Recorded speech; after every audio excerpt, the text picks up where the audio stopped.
Widiana. Selanjutnya yaitu pengajian inti yang akan disampaikan oleh Ustadz Rohani. Kepada beliau kami persilakan. Udah. Langsung inti. Ada sedutannya.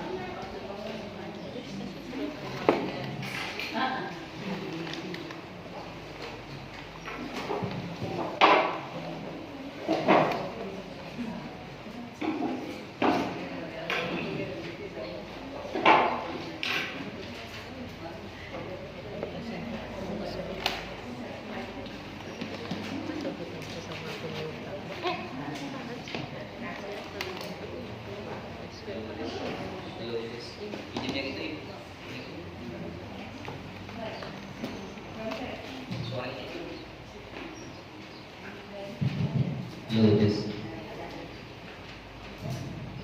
Ya Rabbi bil Mustafa balligh maqasidana wa bilana ya wasi'al karami ya Rabbi bil Mustafa balligh maqasidana wa bilana ma madha ya wasi'al karami Maulaya salli wa sallim daiman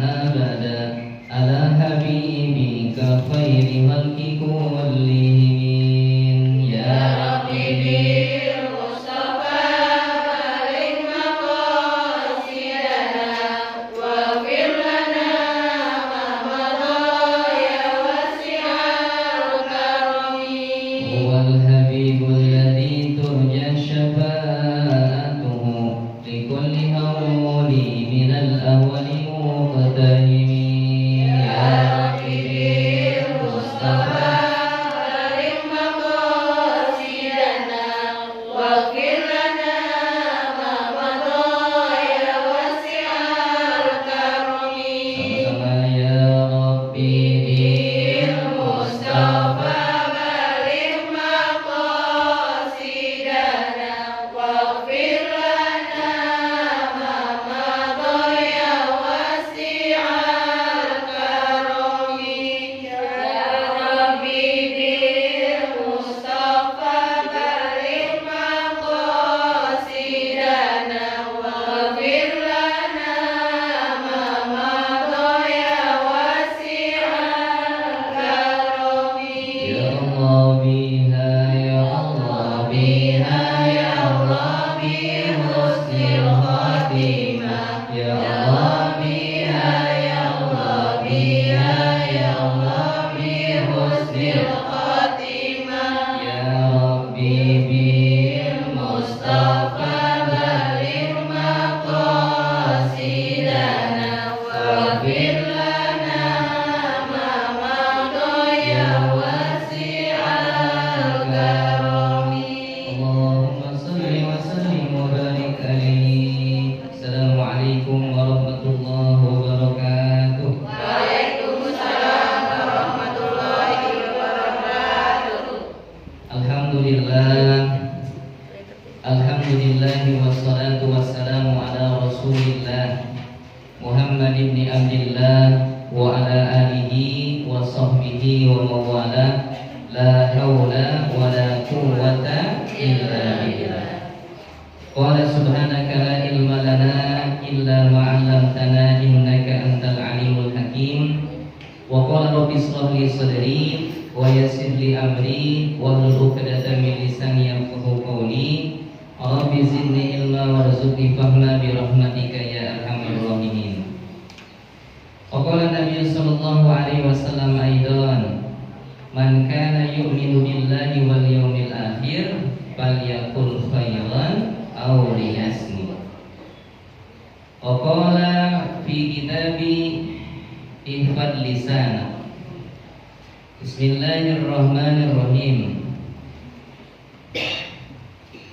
Wa muflihun min ummati rasuliman yati ghadan bil hasanati farifan fa udiyat bi hibatin hasnatuhu wa dhunni hatta faniyat hasnatuhu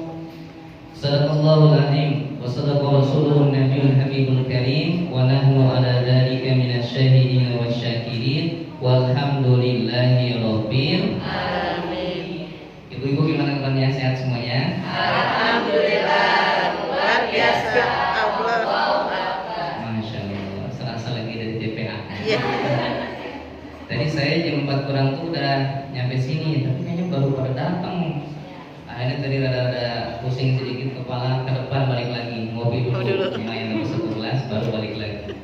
Ternyata udah selesai ya, tinggal ngajinya. Alhamdulillah. Mudah-mudahan ibu-ibu semua yang hadir Allah senantiasa sehatkan badannya, Allah luaskan rezekinya, Allah berkahi umurnya, Allah mudahkan segala urusannya. Amin. Allahumma amin ya rabbal alamin. Tentunya yang saya hormati, yang terhormat, yang mulia Ketua Majelis Taklim yakni Ibu Dian.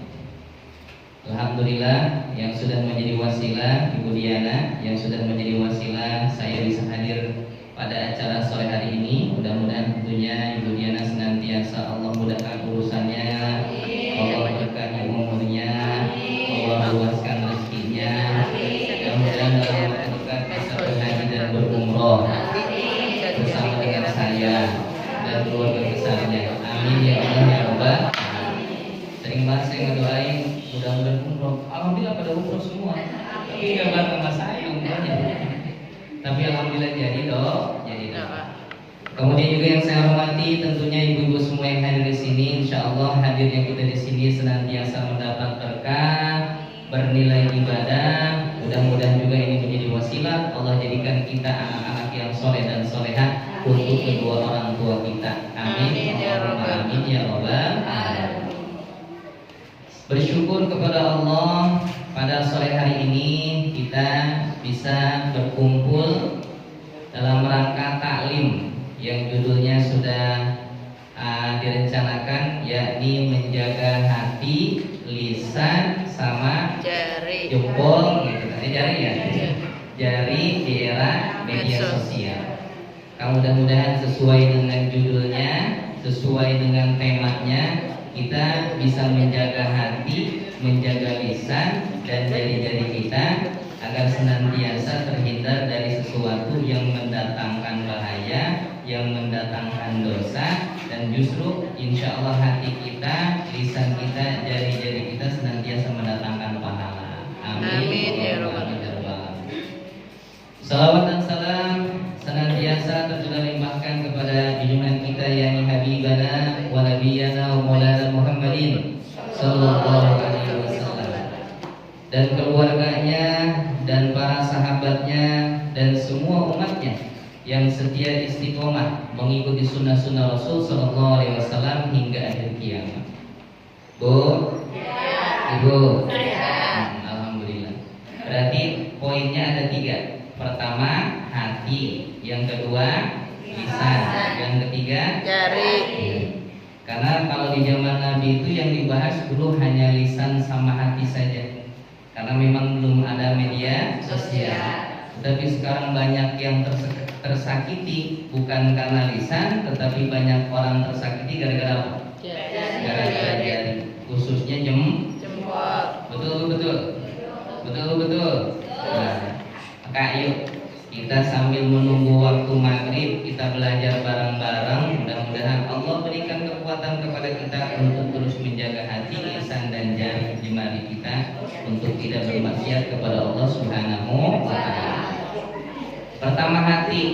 Bu, hati adanya di mana? Di dada. Di dada. Maka ada yang mengatakan sodrun, ada yang mengatakan qalbun, di dada. Ada juga yang mengatakan kalbun gitu kan. Tapi kalau saya mengajarkannya jangan kalbun, yang betul adalah kalbun. Kalau ibu menyampaikannya ayo kita jaga kalbu kita atau jaga kalbun kita, itu mananya apa? Anjing. Ayo kita jaga Anjing. artinya di bahasa Arab. Hanya gara-gara kop sama kap maknanya jadi beda. Kalau pakai kop kolbun artinya apa? Hati. Kalau pakai kap kalbun artinya apa? Anjing. Mohon maaf ya, agak berat menyampaikan. Maka kita senantiasa diwajibkan belajar Al-Quran itu mempelajari apa? Ilmu tajwid. mana kof, mana kaf, mana kolbun, mana kalbun. Nah, yang dimaksud adalah kolbun salim atau kolban syakiro, hati, kita jaga hati. Maka ibu-ibu yang dimuliakan Allah, nih di zaman Nabi itu ada khodimnya Nabi. Khodim itu artinya pembantu. Jadi memang Nabi itu walaupun tidak minta kepada seseorang untuk membantu Nabi, tapi banyak orang-orang yang bersedia untuk membantu Nabi. Ada orang itu ketika Nabi datang ke Yastrib yang sekarang disebut dengan Madinah, ada yang ngasih hartanya, ada yang ngasih tenaganya, ada juga yang ngasih anaknya. Anaknya dikasih itu, yang laki-laki. Nah, diantaranya ada namanya Anas bin Malik supaya bisa membantu Nabi. Ada juga selain Anas bin Malik yang biasa bantu Nabi itu namanya siapa? Namanya Suwaibah atau namanya Sauban, bukan Suwaibah, namanya Sauban. Siapa ibu? Sauban. Jadi Sauban ini salah satu di antara pembantunya baginda Rasul Shallallahu Alaihi Wasallam. Di Sauban ini pernah bertanya, apa pertanyaannya? Ya Rasulullah, apakah harta yang paling berharga? Apakah harta yang paling berharga? Kalau kita ditanya harta yang paling berharga, jawabannya apa? Keluarga. Gimana nyanyinya? Harta yang paling berharga adalah. Iya betul. Kita biasanya jawabnya keluarga. Karena memang suami, anak-anak kita, orang tua kita, mertua kita adalah harta yang paling berharga. Alhamdulillah. Atau mungkin ketika kita ditanya harta yang paling berharga itu apa, biasanya ada juga yang jawab emas. Apalagi? Kayaknya berat banget jawabnya ini. Aku kelihatan ya suka anak yang emas-emas ya. Atau bisa disebut berlian. Apalagi? Bukan emas yang di rumah, bukan. Emas suami. Nah, kalau kita yang ditanya mungkin diantaranya jawabnya keluarga, emas, berlian, ataupun sesuatu yang berharga. Itu namanya harta yang paling berharga.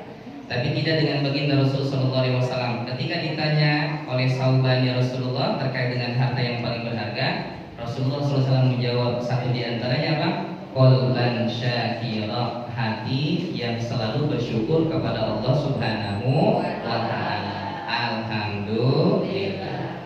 Maka ibu-ibu yang dimuliakan Allah, kalau hati selalu bersyukur kepada Allah, maka bagaimanapun keadaannya, bagaimanapun kondisi ekonominya, bagaimanapun keadaan hidupnya, dia serahkan kepada Allah Subhanahu wa Ta'ala. Ini nih hati kita belajar. Ibu nih kita belajar hati. Hati juga kalau kita sudah bertauhid kepada Allah, ketika ada orang yang berusaha menyakiti kita, bahkan misal contohnya ada 1000 orang yang mau menyakiti hati kita, kita tidak akan pernah merasa tersakiti kalau hati kita tidak mengizinkannya. Saya ulangi nih, Bu. Suaranya kurang mantap ya, Bu. Bu. Bukan suara ibu-ibu, maksudnya suara ini aja. Jadi nggak apa-apa. Nih, saya ulangi. Walaupun ada 1000 orang yang mau menyakiti hati kita tidak akan pernah tersakiti kalau hati kita tidak mengizinkannya. Lalu bagaimana Ustaz, selama ini saya gampang sakit hati? Karena salah ibu. Apa salahnya? Mengizinkan orang lain menyakiti hati. Bu, tahu nggak sekarang lagi ada kasus yang lagi viral ini? Tuh kan udah disebut Yaimim. Kita ngomongin yang baik-baiknya ya, supaya jadi pahala untuk kita semua. Bu, itu kan kita belajar tuh. Ada seorang kiai yang sekarang terkenal, masyhur. Ternyata bukan kiai kaleng-kaleng. Beliau emang kiai internasional. Kenapa saya katakan beliau kiai internasional? Yaimim, namanya Kiai Imam Muslimin, yang sekarang lagi berseteru dengan tetangganya. Ini Bu, coba nih kita belajar ini. Ini gara-gara hati gitu kan? Gara-gara hati, diantaranya gara-gara lisan dan juga gara-gara jempol. Karena yang ngetik jarang yang ngetik pakai ini, pakai telunjuk sama jari tengah. Ibu-ibu kalau ngetik pakai apa? Ada yang pakai kelingking. Rata-rata jempol. Ibu-ibu yang dimuliakan Allah, ini kita belajar nih sama Kiai ini, Kiai Mim sebutnya. Beliau ini ternyata ulama internasional. Kenapa saya dikatakan ulama internasional? Beliau itu sering beberapa kali diundang ke Arab Saudi, dimintai ro'yun. Ro'yun itu artinya pendapat terkait dengan perluasan masa itu tempat sa'i, kemudian terkait dengan tempat lempar jumroh. Itu beliau diminta pendapatnya. Kira-kira keren apa enggak itu? Keren apa enggak? Keren. Tetapi sekarang diuji oleh Allah Subhanahu wa taala dengan apa? Dengan tetangganya bahkan ngontrak, sedangkan dia punya rumah sendiri. Karena hasudan tetangga, karena hati tetangga yang mungkin iri dengki, kemudian karena lisannya menghasut RT, RW, bahkan camat dan lain sebagainya, akhirnya dia diusir dari perumahannya sendiri. Na'udzubillahi min dzalik. Masya Allah. Bahkan dicaci, dimaki, lalu kemudian digibahi, lalu kemudian dijelek-jelekkan nama-namanya dan lain sebagainya. Tetapi beliau tidak melawan, akan tetapi beliau sabar sesabar-sabarnya. Sekarang saya tanya nih, kira-kira kalau posisi kita yang modelnya demikian, kira-kira bagaimana Bu? Gemes apa enggak? Gemes apa enggak? Kira-kira kalau kita punya tetangga modelnya begitu, yang iri dengkinya bukan hanya iri dengki, tetapi menghasut warga, bahkan warga itu ada sekitar 25 atau 15 orang tanda tangan supaya dia terusir dari rumahnya, kemudian menghasut RW-nya, RT-nya sampai marah-marah, bahkan di dalam videonya RT-nya sampai mukul gitu kan. Dan sekarang lagi diproses nih, RT, RW, warga yang bermasalah yang usir dia lagi diproses hukum. Udah begitu. Bu, ibu yang dimuliakan Allah Subhanahu wa taala, ini kita belajar nih. Mulai dari hati, lisan sama jempol. Bu. Iya. Ibu. Iya. Banyak gak kasus-kasus model begini? Banyak. Di antaranya disebabkannya apa? Di antaranya selain hati disebabkan kurangnya komunikasi, kemudian parkir mobil di mana? Di mana aja. Mending kalau mobilnya satu. Mobilnya berapa? 13. Astagfirullahaladzim. Orang rental. Ibu-ibu yang dimuliakan Allah Subhanahu wa taala, maka harta yang paling berharga kata Nabi sallallahu alaihi wasallam yang pertama adalah qalban syakira, hati yang terus bersyukur, hati yang terus dijaga. Dijaga bagaimana Ustaz? Dijaga terus husnuzon kepada Allah Subhanahu wa taala. Ngelihat orang kalau yang lebih sepuh atau lebih tua, hati kita ngomong, ya Allah, beliau usianya lebih tua dari saya, pahalanya juga pasti lebih banyak daripada saya. Kalau kita ngelihat ada yang lebih muda dari kita, apa yang kita pikirkan Bu?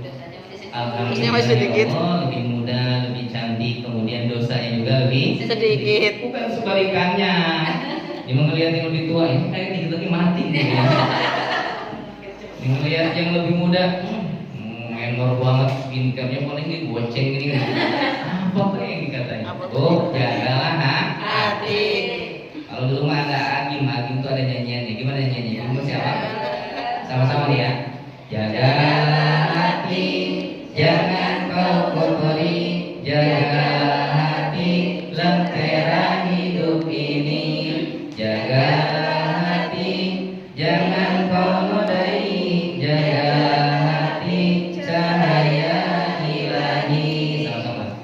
Bila hati kian bersih, pikiran pun akan jernih. Semangat hidup nan gigih, prestasi mudah diraih. Namun bila hati keruh, batin selalu gemuruh. Seakan dikejar musuh, dengan Allah kian jauh. Orang yang tidak mampu menjaga hatinya semakin jauh dari Allah Subhanahu wa taala. Nih kita belajar husnuzon sama Allah, jaga hati kita.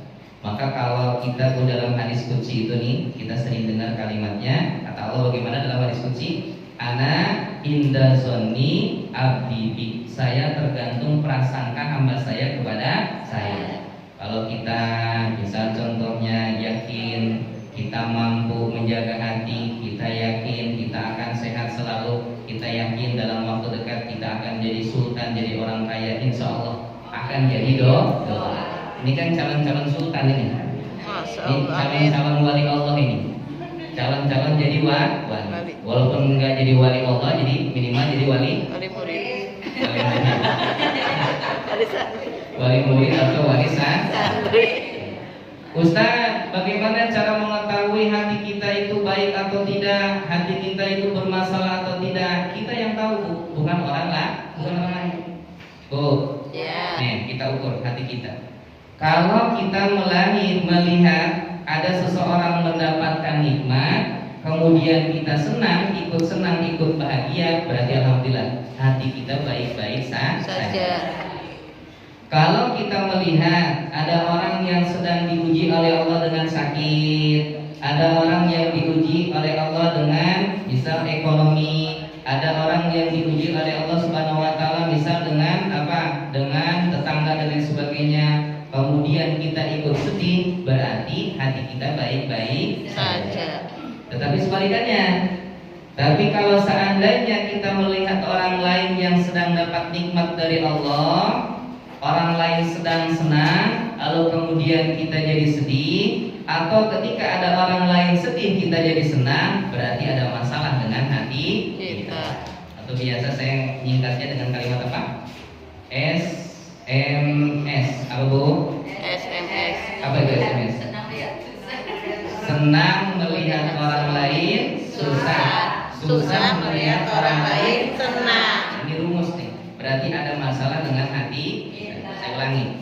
Kalau hati kita SMS, senang melihat orang lain susah, susah melihat orang lain senang, berarti ada masalah dengan hati kita. Tapi alhamdulillah kalau kita sedih karena teman kita sedih, senang karena teman kita senang, alhamdulillah.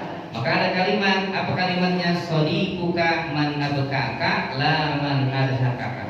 Jadi temanmu adalah teman yang ketika kamu menangis dia ikut menangis, bukan ketika kamu menangis dia mentertawakanmu. Na'udzubillahi min dzalik. Ini terkait dengan hati. Karena hati ini bisa mempengaruhi apa yang akan kita lakukan. Bu, Ibu, mulai dari hati akan mempengaruhi sikap, akan mempengaruhi kemudian wajah, akan juga mempengaruhi apa yang akan kita lakukan. Di antaranya mulai dari iri dengki, akhirnya bisa berbuat jahat kepada orang yang diiri dan didengkikan. Na'udzubillahi min dzalik.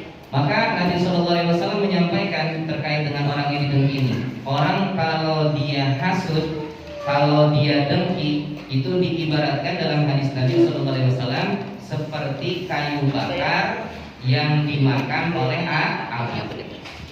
Itu biasanya kan langsung habis sehabis-habisnya, tidak ada yang bisa. Betul. Demikian juga dengan pahala kita, Bu. Habis sehabis-habisnya kalau kita iri dan dengki. Ini yang pertama. Maka ayo bismillah kita minta kepada Allah Subhanahu wa taala, mudah-mudahan Allah beri kita kekuatan untuk senantiasa menjaga hati. Masya Allah. Terus amalannya apa Ustaz? Banyakin baca Quran, banyakin apalagi zikir kepada Allah. Banyakin apa lagi? Banyakin berdoa kepada Allah. Tadi kan kata Nabi harta yang paling berharga itu satu di antaranya tadi apa? Qalban syakir. Yang kedua apa? Yang kedua ada yang masih ingat?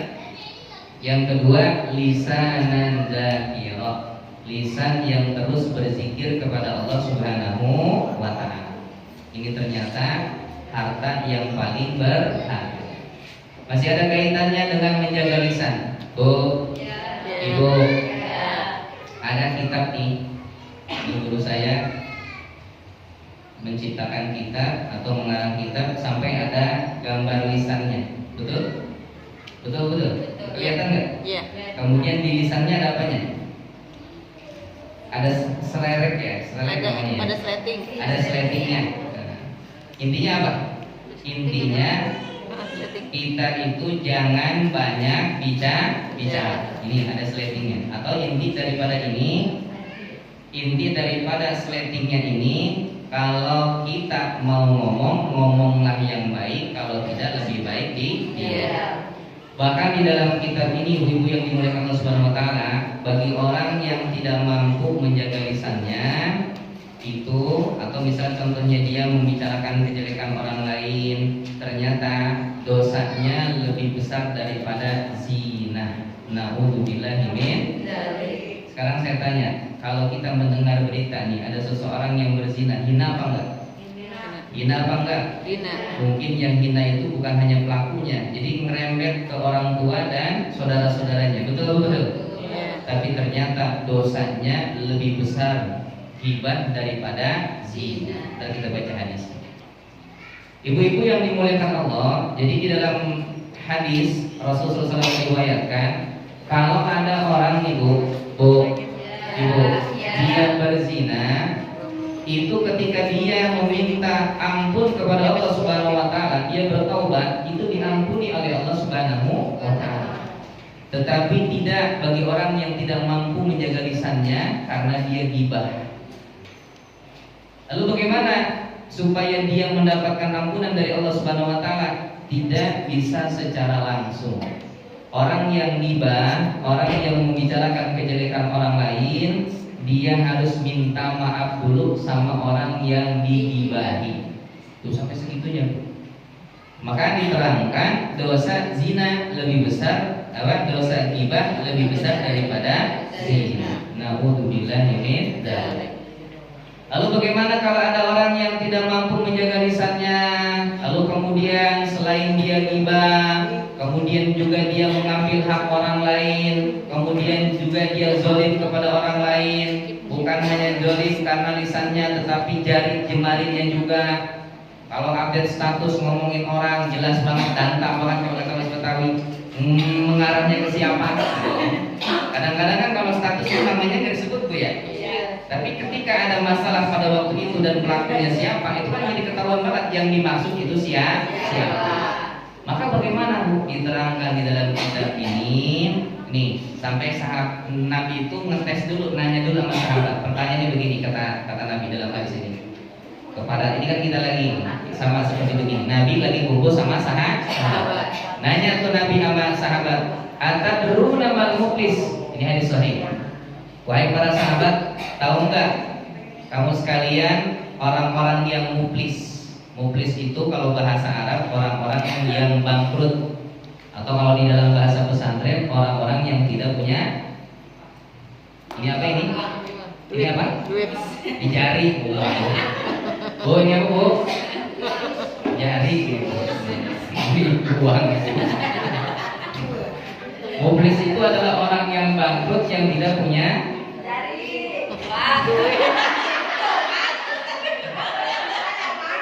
Kayaknya kurang konsentrasi dulu ya. Berarti harus minum dulu ya. Harus minum dulu. Jadi kalau dalam bahasa Arab, apalagi bahasa pesantren, muflis itu anak muflis. Anak bila hayat azhab ila dukan. Yuk kita ke warung, kata teman biasa. Afwan anak muflis. Maaf saya lagi nggak punya duit. Nah, tetapi ketika sahabat menjawab ya Rasulullah, orang yang muflis itu adalah orang yang tidak punya dirham, tidak punya uang.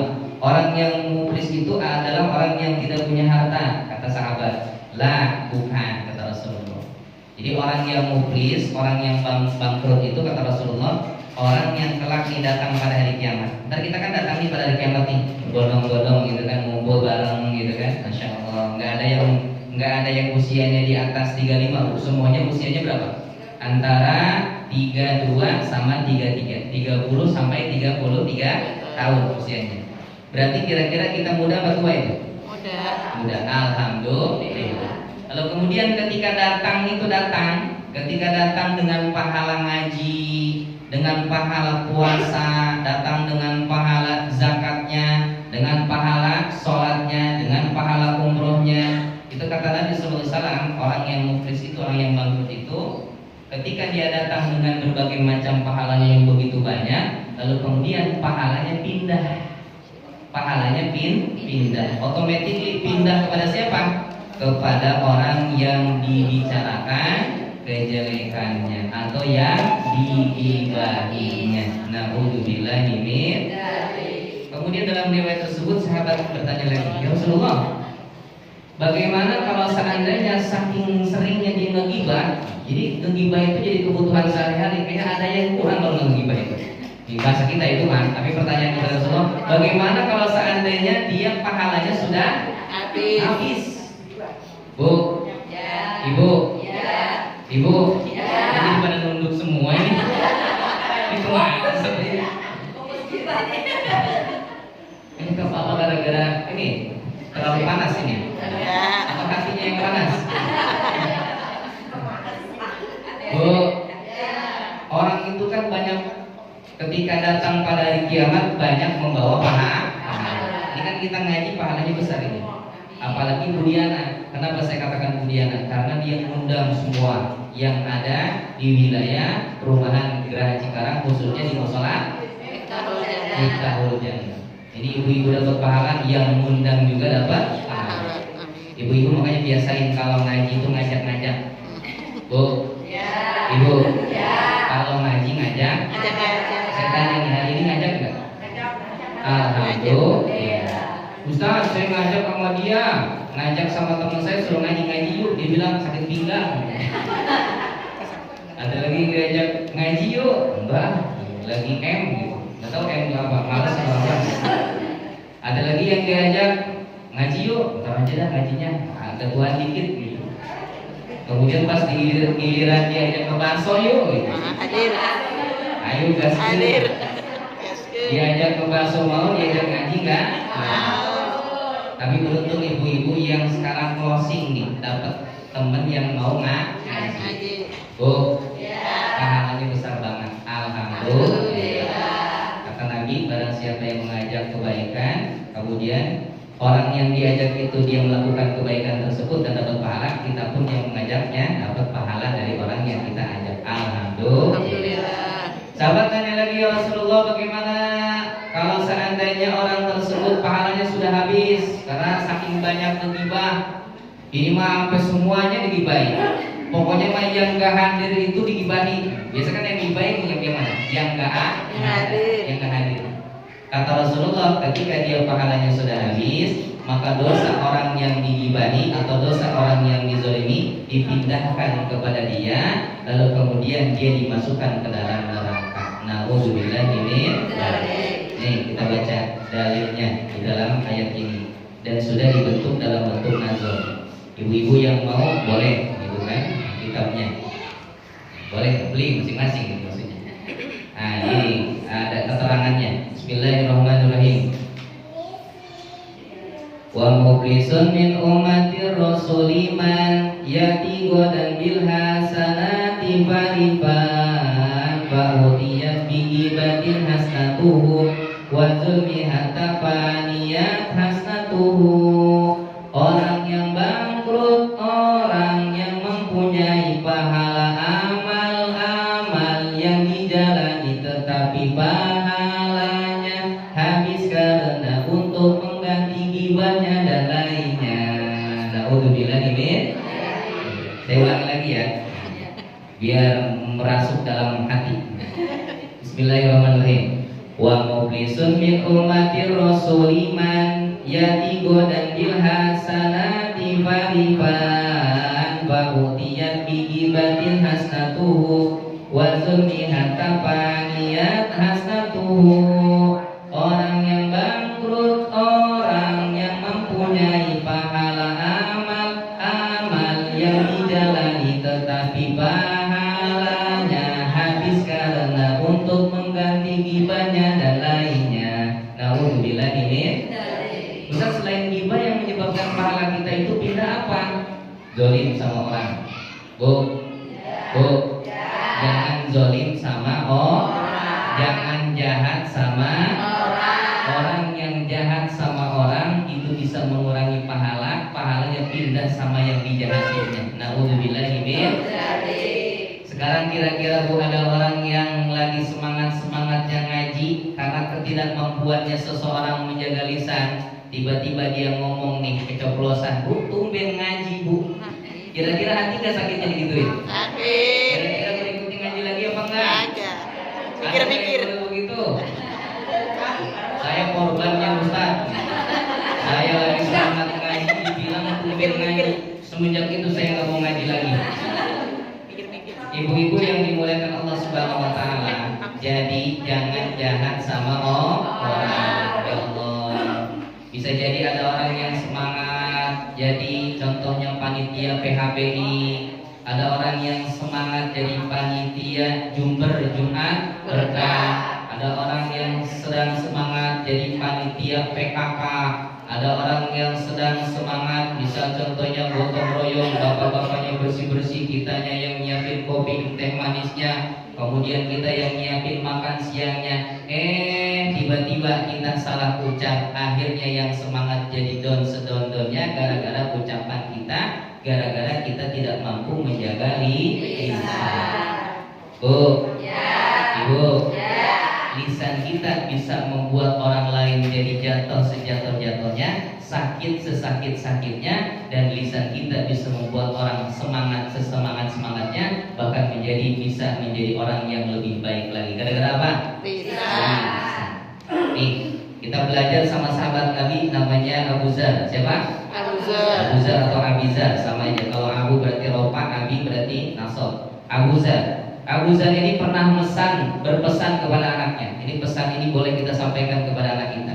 Di antara pesan yang begitu banyak, satu pesan di antaranya apa kata Abu Zar? Wahai anakku, janganlah kau mengatakan sesuatu yang mana setelah kau katakan kau jadi minta maaf besoknya. Janganlah kau mengatakan sesuatu setelah kau mengatakan sesuatu itu besoknya jadi minta maaf. Pernah nggak kita tuh sama suami modelnya begitu? Pernah nggak? Ngaku pernah nggak? Yang bilang sering tahu banget. Orang ngomong A B C D, besoknya dia minta maaf ya, kemarin keceplosan, masya Allah. Ada nggak yang udah begitu? Astagfirullah,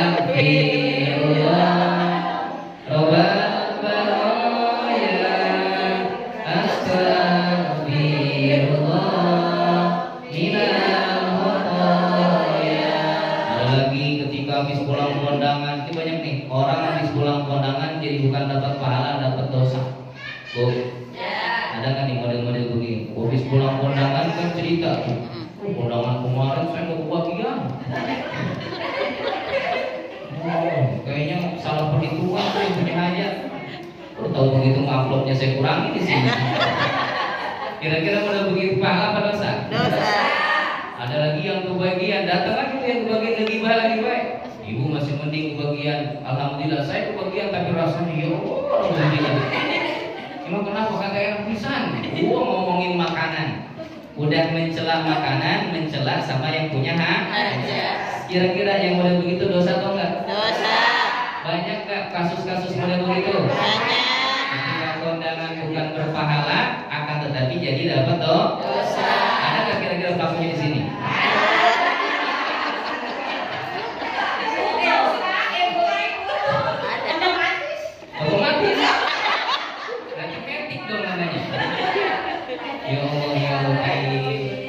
Padahal yang namanya kita kondangan, walaupun nggak diminta sama yang punya hajat amplopnya, kita udah inisiatif tuh mengasih amplop, betul?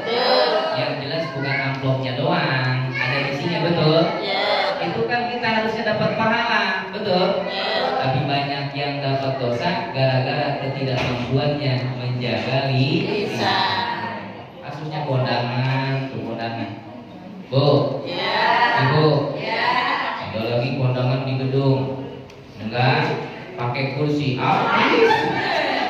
digibahin yang punya hajat, sampai ngomong sama tetangga-tetangganya, wahai para tetanggaku, pokoknya mah kalau hajatan jangan sampai nggak ada kursinya, korbannya saya sakit pinggang nih, karena saya makan nggak ada kursinya. Wah, apa diomongin? Apa kayak diomongin? Jadi malah jadi dosa.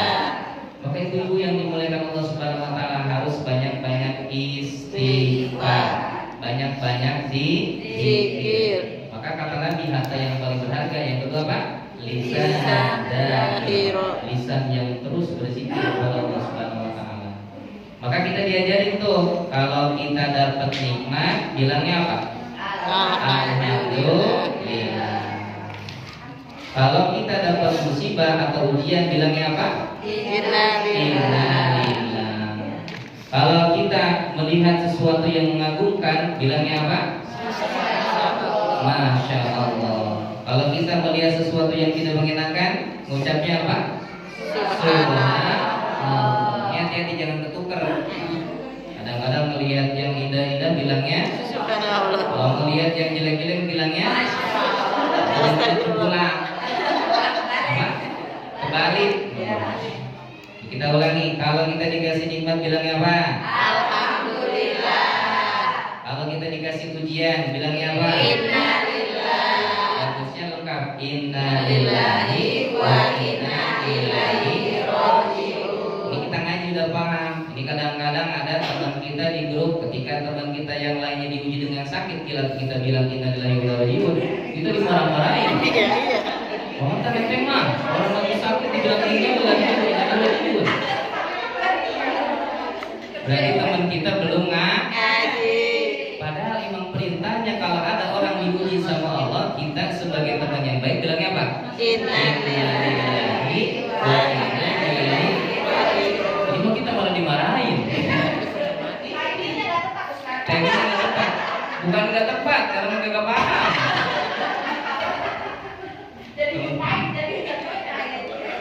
Kalau kita ngelihat sesuatu yang indah-indah bilangnya apa? Masya Allah. Kita ngelihat anak tetangga bayi, masya Allah gantengnya, cantiknya, bilangnya masya Allah. Dengan kita mengucap masya Allah ibu, itu akan terhindar dari penyakit ain, insya Allah. Lalu kemudian kalau kita janji bilangnya apa? Insya Allah. Dan biasain bu, kalau kita janji bilangnya Insya insya. Allah. Kalau ditanya bisa hadir atau enggak, kalau kita memang ada acara yang sama di acara teman kita, enggak usah bilang insya Allah. Mohon maaf belum bisa Hadir. Ini mah orang nggak bisa membedakan dirinya gara-gara kita bilang insya Allah padahal kita punya acara. Bu, kalau orang bilang insya Allah itu memang dia belum tahu bisa hadir atau Tidak. atau 90% dia kemungkinannya bisa hadir, tapi qadarullah belum bisa. Ini mah udah jelas hari Ahad emang udah acara di rumahnya, udah ada acara di rumah mertuanya, bilangnya apa? Insya Allah. Insya Allahnya apa nih jadinya? Insya Allah hadir atau enggak? Gitu kan? Kalau insya Allah itu kemungkinan hadir. Nah itu dia. Maka banyak-banyakin zikir. Zikir itu ya begitu. Kita dikasih nikmat bilang alhamdulillah. Kita dikasih ujian, innalillah. Kita berjanji insya Allah. Kemudian kita bisa contohnya melihat sesuatu yang indah-indah. Masya Allah. Kalau kita melihat sesuatu kira-kira kita mampu atau tidak, bilangnya apa? La haula wala quwwata illa billah. Itu apa namanya? Kalau alhamdulillah kan tahmid. Kalau apa namanya takbir kan Allahu Akbar. Kalau tasbih subhanallah. Kalau la haula wala quwwata apa namanya? Hah? Kokola. Namanya? Haukola. Satu dua tiga. Haukola. Mengucap kalimat la haula wala quwwata illa billah. Terus kalau kita kesandung bilangnya apa? Boleh juga. Atau astagfirullah. Jangan buset deh. Ini mah kesandung bilangnya buset. Jadi yang kedua jaga lisan. Berapa banyak orang yang merasa bahagia disebabkan lisan kita. Betul Bu? Betul. Coba ibu nih, sekali-kali sama temen tuh muji Bu, tapi mujinya jangan berlebihan. Kira-kira kalau kita muji teman itu kira-kira senang atau enggak? Senang. Ya Allah masya Allah kerudungnya baru ya, masya Allah. Ini model begini harganya berapa sih? Ini senang ditanya. Tapi jangan ditanya juga hati-hati, jangan salah nanya. Ini mau pertanyaannya sekali nanya, "Jeng bagus burungnya udah lunas belum?" Model begini nih yang salah pertanyaan. Maka ternyata Bu, ketika kita berjumpa bertemu seseorang juga ada pertanyaan yang mesti kita perhatikan. perhatikan. Ada pertanyaan-pertanyaan yang mesti dihindari. Pertama, jangan nanya terkait dengan pekerjaan. Karena kita nggak tahu nih, kita bisa 10 tahun, 20 tahun nggak ketemu sama teman. Ternyata dia memang lagi sedih selama ini gara-gara belum mendapatkan pekerjaan. Kemudian juga jangan nanya terkait udah nikah atau belum. Bu, Ibu, kalau ini kan rata-rata alhamdulillah sudah punya anak dan sudah menikah. Tetapi ya Allah, sedih banget Bu, ternyata saya juga pernah merasakan itu. Akhirnya saya nih termasuk yang berat kalau acara bulan Syawal, yang lebaran bulan Syawal ya, kumpul sama keluarga. Berat itu Bu. Kenapa? Takut ditanya kapan nih? Itu salah satu pertanyaan yang harus dihindari bagi kita yang